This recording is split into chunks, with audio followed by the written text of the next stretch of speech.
Assalamualaikum warahmatullahi wabarakatuh. Innal hamdalillah nahmaduhu wa nasta'inuhu wa nastaghfiruh wa na'udzu billahi min syururi anfusina wa min sayyiati a'malina. May yahdihillahu fala mudhillalah wa may yudlil fala hadiyalah.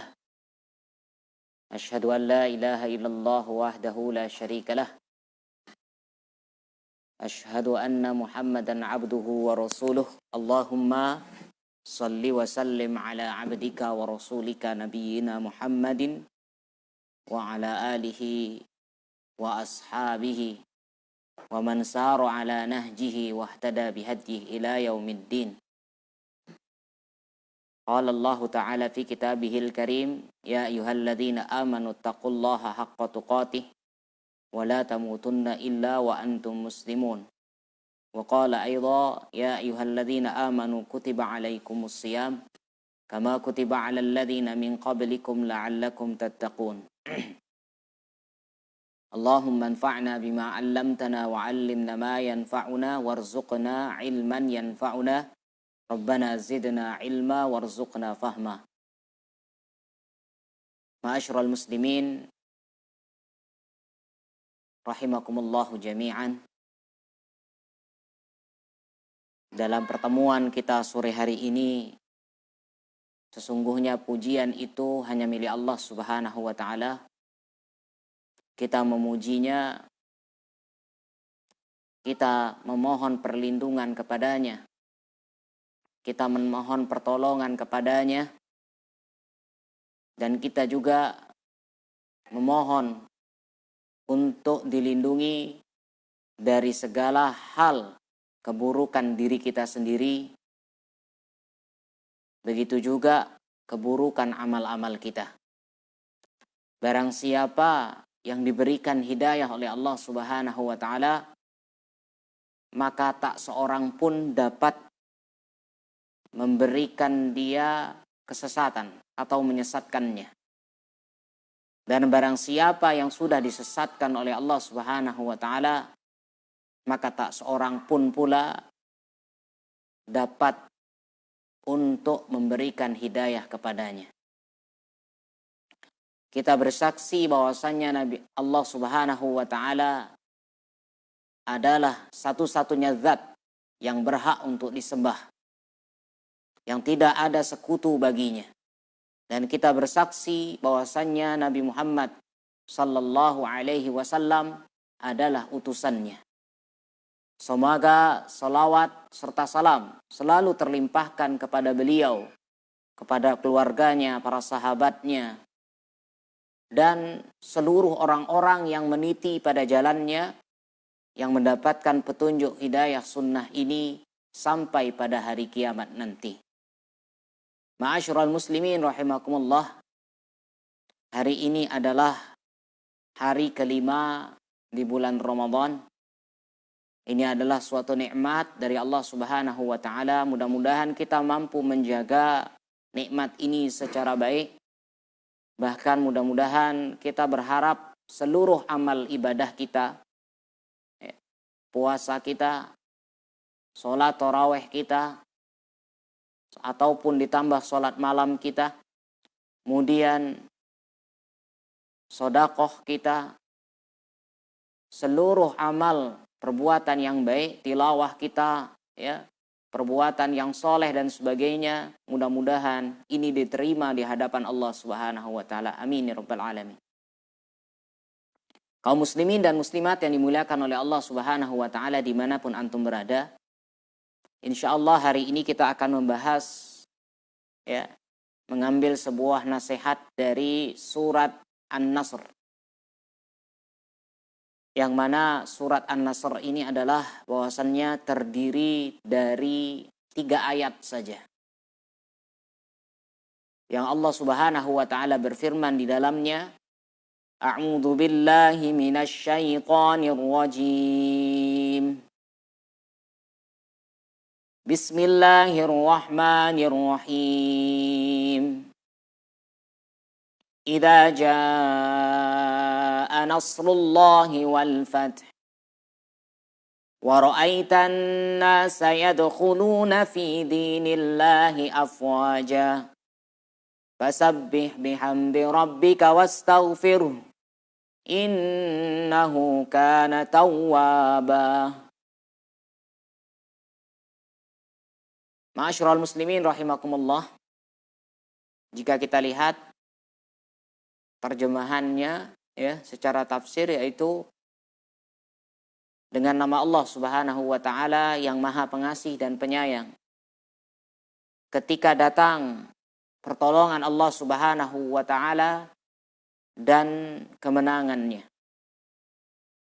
maka engkau akan melihat manusia masuk ke dalam agama ini, ke dalam agama Allah berbondong-bondong. Maka bertasbihlah serta memuji Tuhanmu dan mohon ampunlah kepadanya. Sesungguhnya Dia Maha Penerima Taubat. Ma'asyiral muslimin rahimakumullah. Kita lihat dulu, kita ambil sedikit faedah pelajaran bahasa Arab. Ja'a, ya, idza ja'a. Ja'a yang artinya adalah ja'a yaji'u, datang. Nasr, pertolongan. Kemudian afwajan, ya. Fi dinillahi afwajan. Afwajan berbondong-bondong atau berkelompok-kelompok. Baru Allah katakan bahwasannya tawwaba. Allah Maha penerima taubat kita. Ma'asyiral muslimin rahimakumullah.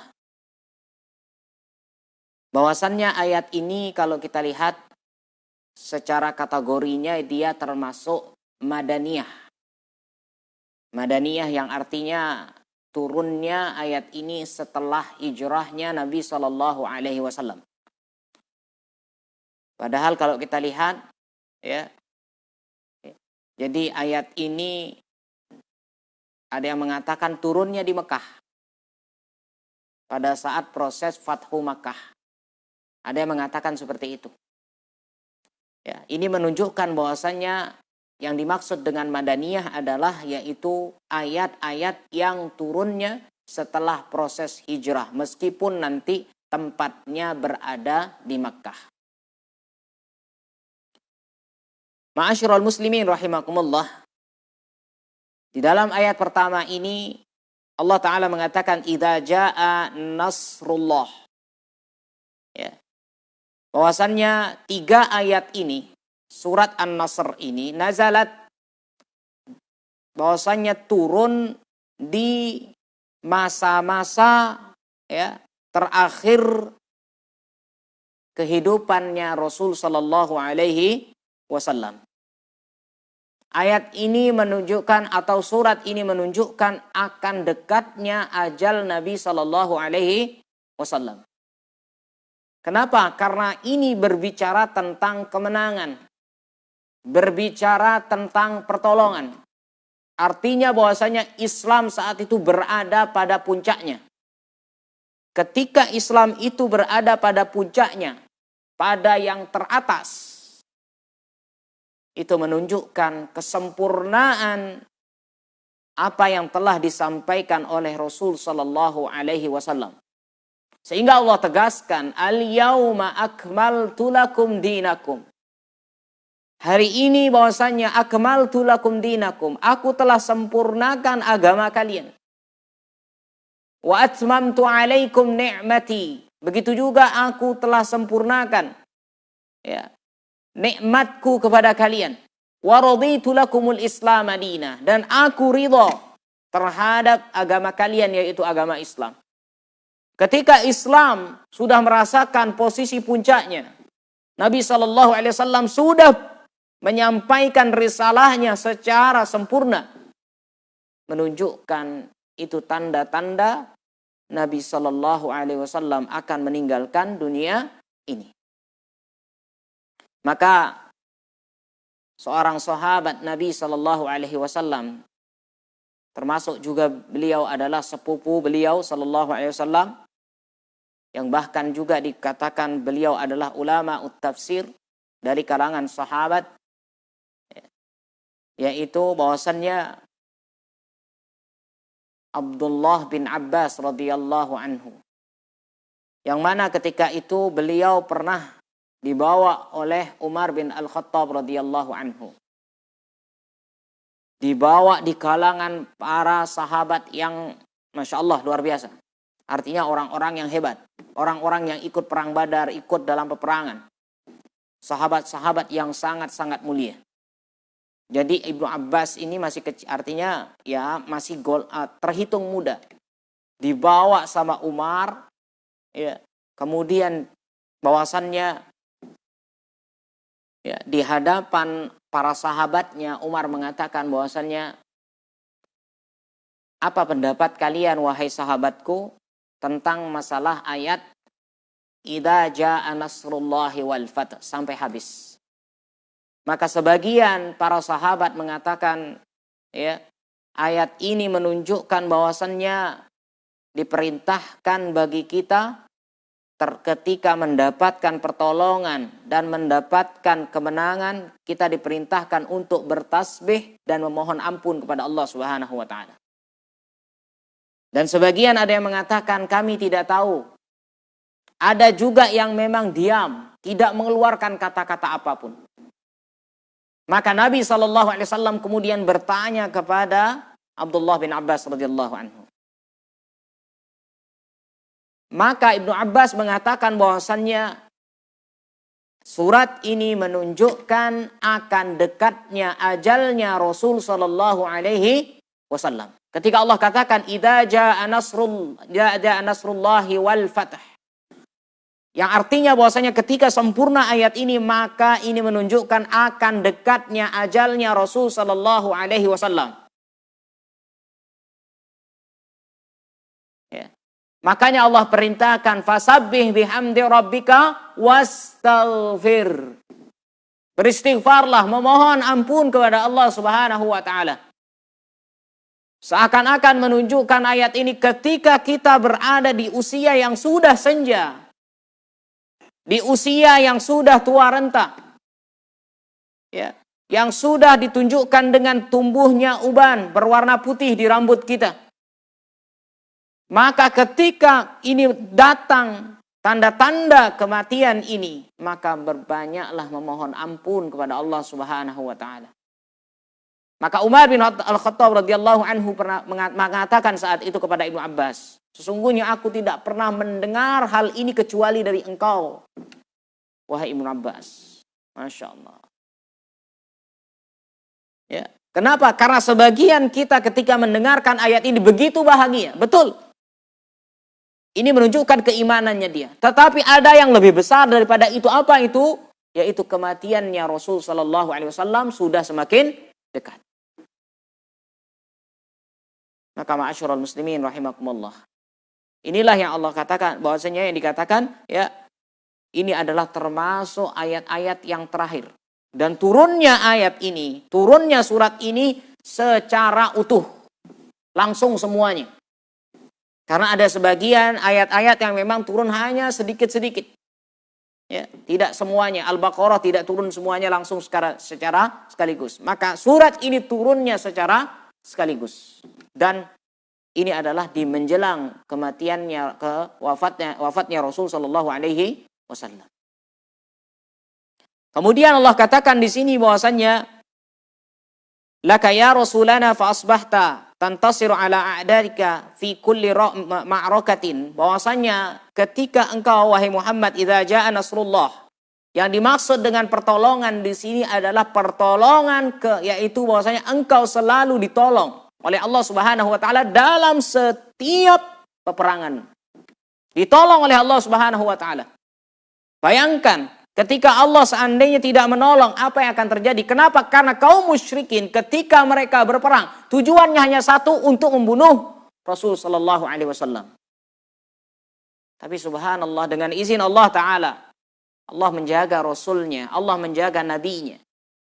Yang kalau kita lihat bagaimana Rasul sallallahu alaihi wasallam berperang Hampir lebih daripada 10 kali. Lebih berpuluh-puluh kali. Bisa ikut berperang. Allah selamatkan. Padahal target utama dari kalangan orang-orang kafir saat itu adalah Rasul Muhammad Sallallahu Alaihi Wasallam. Dan ini ada pada cerita apa? Perang Badar, perang Uhud apalagi. Yang sehingga banyak orang-orang yang berkorban demi Rasul Sallallahu Alaihi Wasallam. Ditolong. Kemudian Al-Fatah. Fatah di sini mayoritas ulama mengatakan ini adalah yang dimaksud dengan Fathu Makkah. Allah berikan kemenangan, Allah berikan pertolongan kepada Rasul dan para sahabatnya radhiyallahu anhum. Kemudian Allah katakan lagi ya, bahwasannya wa ra'aitan nasa yadkhuluna fi dinillahi afwaja. Wahai engkau Muhammad, engkau akan melihat manusia akan berbondong-bondong masuk ke dalam agama ini. Berbondong-bondong, bukan satu persatu, tapi berbondong-bondong secara berjamaah. Kenapa? Karena sebagian dulu mereka, orang-orang Arab berjanji, ya, bahwasanya kalau memang Muhammad itu adalah seorang nabi, pasti dia akan bisa membebaskan Makkah. Ya. Artinya apa? Ketika bahwasanya Nabi SAW diizinkan oleh Allah Subhanahu Wa Taala untuk memerdekakan Makkah saat itu, maka orang-orang Arab saat itu membayar janjinya. Dengan apa? Mengikuti, yaitu masuk ke dalam Islam ini. Bukan satu persatu, bahkan di sini adalah berbondong-bondong. Sehingga ahli sejarah mengatakan hampir seluruh orang Arab saat itu masuk ke dalam Islam ini. Masya Allah. Subhanallah. Ini adalah hal yang sangat-sangat luar biasa. Capaiannya sangat luar biasa. Makanya Allah katakan lagi, fasabbih. Bertasbihlah engkau wahai Muhammad. Apa yang diturunkan kepada Nabi, maka itu berlaku pada umatnya juga. Bertasbihlah kalian. Kenapa Allah perintahkan kepada Rasul Sallallahu Alaihi Wasallam bertasbih di sini? Sehingga ulama menafsirkan kenapa disuruh ditasbih. Kenapa? Bahwasanya karena ada hal yang sangat luar biasa terjadi. Apa itu? Masuknya Islam berbondong-bondong. Ini bukan hal yang biasa. Antum bisa bayangkan kalau seandainya negeri kita nih di Bali, seandainya semuanya masuk Islam, apa ndak santer, apa ndak viral ceritanya? Ya. Ini cuma satu provinsi. Bayangkan saat itu, Jazirah Arab. Ini bukan main-main. Bukan hal yang biasa. Sehingga Allah katakan, fasabbih, bertasbihlah. Ini adalah kekuasaan Allah Subhanahu wa Ta'ala. Ketika kita melihat sesuatu yang sangat-sangat luar biasa, ya, akal kita tidak masuk, maka bertasbihlah. Allah perintahkan, fasabbih bihamdi rabbika wastaghfir. Ya. Bihamdika, kemudian tahmidlah, ucapkanlah alhamdulillah, bersyukur. Kenapa? Allah berikan kemenangan, Allah berikan pertolongan kepada engkau wahai Nabi dan para umatnya. Ditolong, diberikan kemenangan oleh Allah Subhanahu wa Ta'ala, maka bertahmidlah. Baru Allah katakan terakhir, wastaghfir.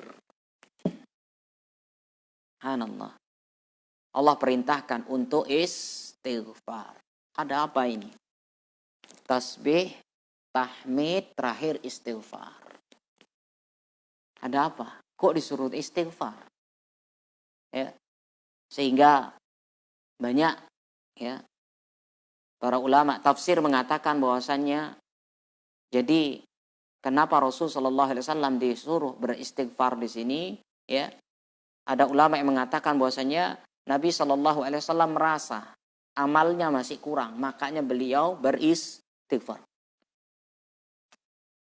Ada yang menafsirkan bahwasannya ini agar ditiru oleh umatnya, memperbanyak istighfar. Kalau kita lihat ini adalah amal yang soleh, maka hampir seluruh amalan apapun yang kita lakukan, ya, yang ibadah saja, yang taat saja, itu ditutup dengan istighfar. Habis sholat, Assalamualaikum, assalamualaikum. Disunnahkan. Ya, hal yang sunnah berzikir ketika setelah selesai salat istighfar, astaghfirullah, astaghfirullah, astaghfirullah. Habis salat kok malah istighfar. Kenapa?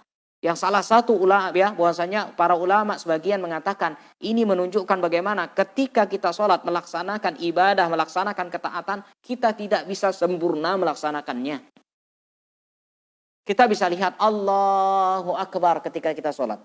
Kira-kira berapa persen kita fokus? Berapa persen kita murni sholatnya? Tidak diganggu oleh apapun. Apalagi kita dalam kondisi puasa seperti ini. Ya. Di tengah siang hari yang haus, dahaga dan sebagainya. Mampu tidak kita? Betul-betul dari awal takbiratul ihram sampai salam. Apakah kita mampu menjaga fokus dalam sholat ini?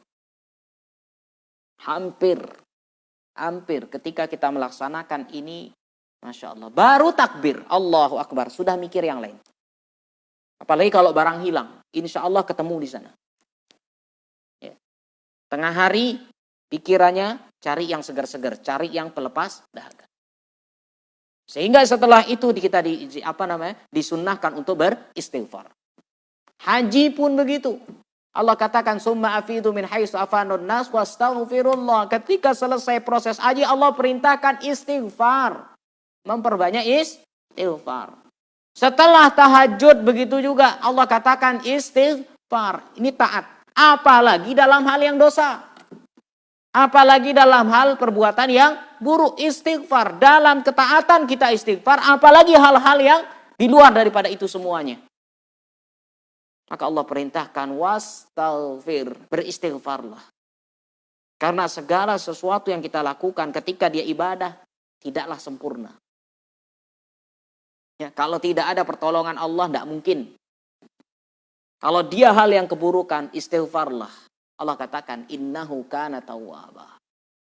Sesungguhnya Allah Subhanahu wa taala adalah bahwasanya Maha penerima taubat. Ma'asyiral muslimin rahimakumullah, pertanyaannya, siapa di antara kita yang tidak pernah berdosa? Siapa di antara kita yang tidak pernah berbuat keburukan? Maka janganlah berputus asa. Ampunan Allah Subhanahu wa taala itu melebihi lebarnya, panjangnya, melebihi daripada dosa-dosa kita asalkan kita mau bertaubatan nasuha. Bukan taubat sambel. Ya, istilah kita taubat sambel. Sekarang berbuat istighfar, taubat, besok lagi ngulang. Tidak seperti itu. Taubat nasuha yang memang dia berazam untuk tidak mengulanginya kembali dan menyesalinya. Ya, dan memperbanyak istighfar. Maka ingat, sebesar apapun dosa yang sudah kita lakukan, kesyirikan pun, bahkan kesyirikan yang dilakukan oleh seorang manusia, itu dapat diampuni oleh Allah Subhanahu wa taala ketika kita mau bertaubat nasuha. Ya, insya Allah. Kesyirikan adalah dosa yang paling besar, apalagi yang di bawah daripada itu semua. Entah dia entah dia pernah melakukan perjudian, entah dia melakukan perzinahan, entah dia mungkin melakukan hal-hal yang manusiawi lah, melakukan hal dosa. Yang ketika dia beristighfar taubatan nasuha, insya Allah yakinlah Allah katakan innahu kana tawwaba. Sesungguhnya Allah Maha penerima taubat. Terlebih saat ini kita berada di bulan Ramadan, maka ayo kita kembali. Kita terus menintrospeksi amal kita. Bagaimana perbuatan baik kita? Bagaimana amal kita saat ini? Sudahkah kita lakukan secara baik? Ketika kita sudah lakukan secara baik, apakah kita sudah mampu? Betul-betul ini adalah murni. Ketika memang ada sedikit yang memang ada hal yang mungkin negatif, ada mungkin hal yang buruk, ya dan sebagainya, maka solusinya adalah memperbanyak istighfar. Allah Subhanahu wa taala sudah mengatakan, "Wa kana Allahu mu'adzibahum hatta", bahwasanya Allah tidak akan menyiksa suatu kaum ya sedangkan mereka dalam keadaan beristighfar. Yang salah satunya ini adalah salah satu dosa kita, dosa manusia yang saat ini banyak dosanya sehingga Allah turunkan wabah ini. Sehingga efeknya kita dikeluarkan dari masjid, kita dikeluarkan dari rumah-rumah Allah. Ini adalah termasuk dosa-dosa kita. Kita memohon ampun kepada Allah Subhanahu wa taala dengan taubat, dengan mohon ampun yang sesungguh-sungguhnya. Mudah-mudahan ketika kita memperbanyak istighfar kepada Allah, memohon ampun kepada Allah, Allah ampuni dosa kita semuanya dan kita bertemu dengannya, bertemu dengan Allah Subhanahu wa taala dalam keadaan bersih, dalam keadaan suci, tanpa dosa. Ya, demikian yang bisa kami sampaikan. Mudah-mudahan nasihat yang sedikit ini bisa memberikan manfaat yang besar bagi kita semuanya. Mudah-mudahan Allah selalu memberikan kita petunjuk hidayahnya sehingga kita bisa melaksanakan ibadah ini dengan sebagaimana yang dicontohkan oleh Nabi Muhammad sallallahu alaihi wasallam. Barakallahu li wa lakum, barakallahu fikum. Subhanakallahumma wa bihamdika asyhadu an la ilaha illa anta astaghfiruka wa atubu ilaik. Assalamualaikum warahmatullahi wabarakatuh.